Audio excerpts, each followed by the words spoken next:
It was almost midnight when billionaire Richard Hale stepped out of his private car, exhausted from a week-long business trip.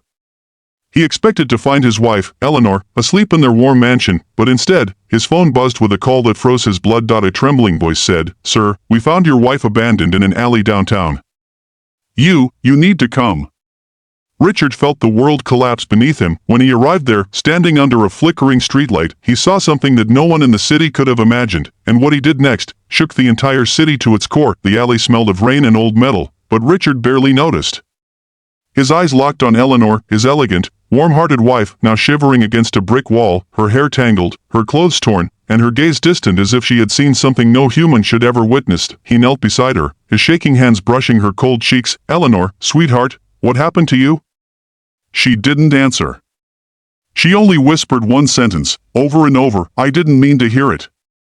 I didn't mean to see anything." Richard looked around. The police were already there, confused, unable to get any clear answers from her. This was the same woman who ran charity events, who welcomed strangers into their home with kindness, who smiled at everyone, now reduced to silence and trembling fear. On the way to the hospital, Eleanor clung to Richard's hand, whispering the same mysterious phrase.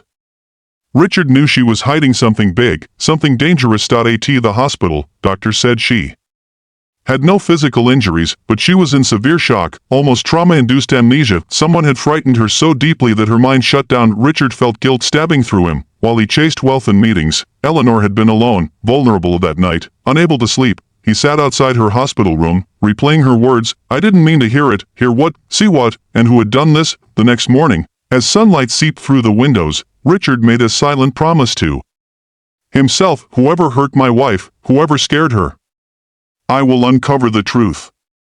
And I will not rest until justice is served."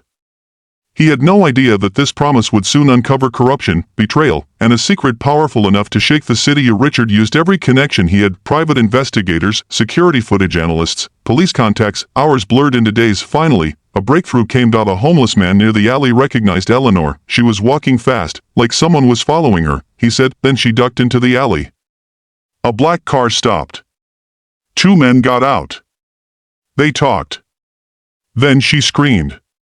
Richard's heartbeat thundered. Someone had been after her. His investigators recovered a dash camera footage from a bakery van parked near the alley. Richard watched the blurry figures confronting Eleanor, but then one face turned toward the camera. Richard froze. It was his own business partner, Gerald Kane, a man he trusted for 20 years. The betrayal felt like a knife. Digging deeper, Richard uncovered the horror. Gerald had been running an illegal real estate scam, forcing elderly residents out of their homes. Eleanor had overheard their secret meeting at a charity event. She confronted them, thinking her husband would want to know. Instead, Gerald panicked, afraid she would expose him. He ordered his men to scare her enough to keep her quiet.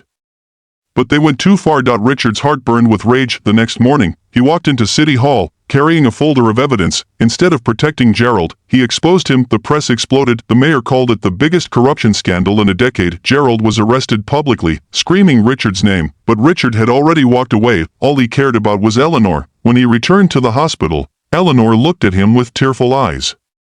"Memory returning, you came for me. I thought I lost you forever." He held her gently. "You will never lose me again. I promise." The city watched as the wealthy CEO publicly shut down Gerald's company branch, compensated the elderly residents, and funded a new community housing program named the Eleanor Hope Foundation. For the first time in decades, the city praised a millionaire for choosing compassion over profit, and Richard realized something: true wealth isn't money. It's the courage to protect the people you love, and the heart to stand for what's right even when it costs everything.